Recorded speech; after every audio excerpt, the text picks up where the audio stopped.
राम राम।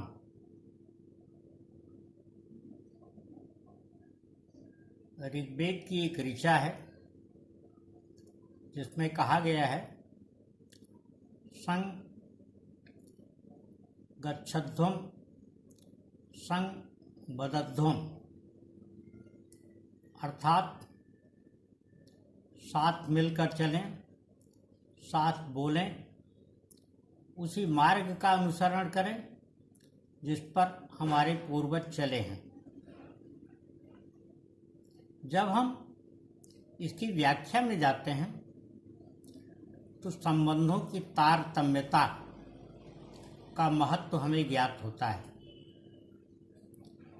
संबंधों का वो किसी भी प्रकार के हों, जीवन में बहुत महत्व होता है और वह संबंध ही होते हैं जो हमारे जीवन को महत्वपूर्ण बनाते हैं।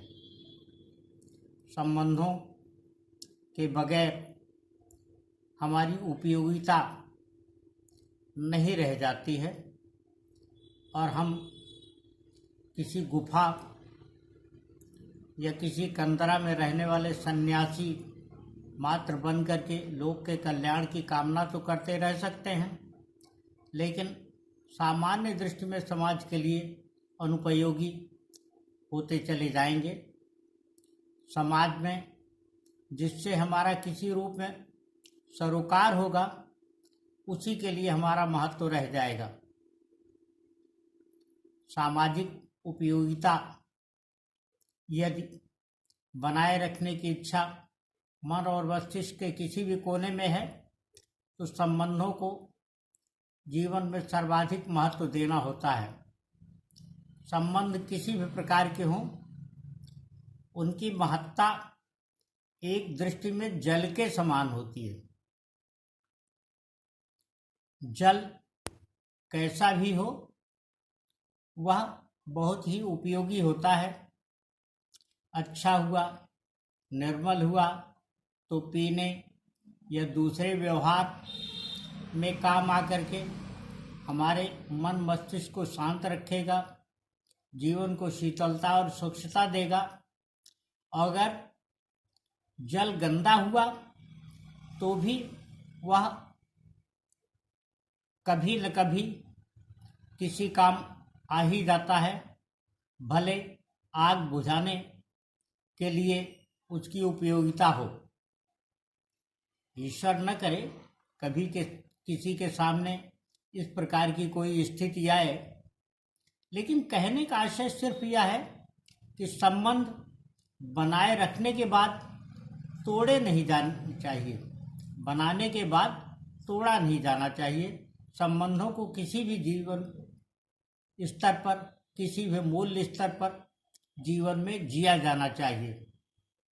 रहीमदास जी ने कहा है कि रहीमन धागा प्रेम का मत तोड़ो चटखाए, तोड़े से फिर ना जुड़े, जुड़े गांठ पर जाए। बहुत स्पष्ट है इस दोहे का अर्थ और निहितार्थ कि प्रेम के धागे को यानी प्रेमपूर्ण संबंधों को तो कदापि नहीं तोड़ा जाना चाहिए, सदियों बनाए रखा जाना चाहिए। इसलिए कि अगर प्रेम रूपी इस धागे को दोबारा जोड़ा गया तो एक प्रकार की गांठ पड़ जाती है और वह आगे सदियों इस बात का एहसास कराती रहती है कि इसे जोड़ा गया है। यह संबंध स्वाभाविक नहीं है। इसलिए संबंधों की महत्ता के क्रम में सबसे बड़ा संबंध समाज का माना गया है, वह किसी भी रूप में हो। लेकिन सबसे अहम संबंध हमारा परमात्मा से है। अगर हम परमात्मा से अपने संबंध को बनाए रखेंगे तो कभी सामाजिक जीवन में भी अपने पथ से विचलित नहीं होंगे, अहंकार से मुक्त रहेंगे और संबंध बने रहेंगे।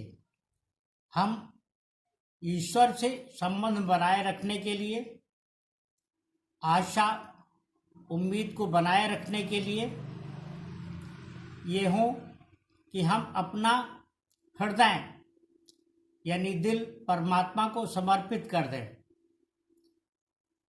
आत्मा को परमात्मा से जोड़ लें, और यह स्थिति हमें उस हालत में ले जाएगी जब हम संबंध जब हम अपने दिल या हृदय के रूप में ईश्वर को समर्पित कर देंगे तो हम कभी दिल शिकस्त नहीं होंगे, यानी उदास, निराश या हताश नहीं होंगे। निराशा, उदासी या हताशा से मुक्त रह करके हम जीवन में सदियों सहज और सरल बने रह सकते हैं, और इससे बहुत बड़ा लाभ यह होगा कि जीवन हमारा शांतमय रहेगा। हमें किसी भी प्रकार की अशांति कभी नहीं सताएगी, अशांति से हम कभी प्रभावित नहीं होंगे, बल्कि हमारे चारों ओर निर्मलता और सकारात्मक ऊर्जा बनी रहेगी। इसलिए बहुत आवश्यक है कि संबंधों को हमेशा सहज बनाए रखा जाए। यह अवश्य है कि संबंध तब ज़्यादा महत्वपूर्ण होंगे जब हम अपनी ओर से बगैर यह अपेक्षा किए कि कोई स्वयं पहल करे, किसी से सहानुभूति रखेंगे, उसके प्रति संवेदना रखेंगे, उसके प्रति अपनी अच्छी भावनाओं का इजहार करेंगे, अच्छी कामनाएं रखेंगे, तो उसके मन में कभी न कभी यह एक बहुत अच्छा संदेश छोड़ने में सफल होगी कि हम उससे बहुत निर्मल मन से अपना संबंध बनाए रखना चाहते हैं और उसकी उपयोगिता को समझते हैं। इस बात को सदियों ध्यान में रखे जाने की आवश्यकता है। हमारा देश प्राचीन काल से यानी सनातन काल से धर्म, दर्शन, ज्ञान विज्ञान और अध्यात्म के मामले में बहुत ही पूजित और बहुत ही प्रशंसित रहा है। यह इस मामले में अद्वितीय रहा है। हमारे धर्म, ज्ञान विज्ञान और दर्शन की श्रेष्ठता सदियों से रही है।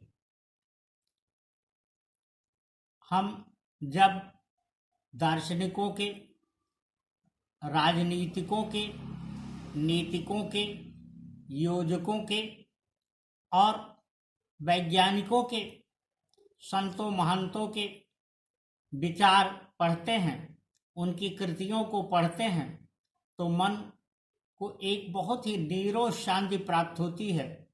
और इस प्रकार हम अपने पूर्वजों से अपने संबंध पाते हैं।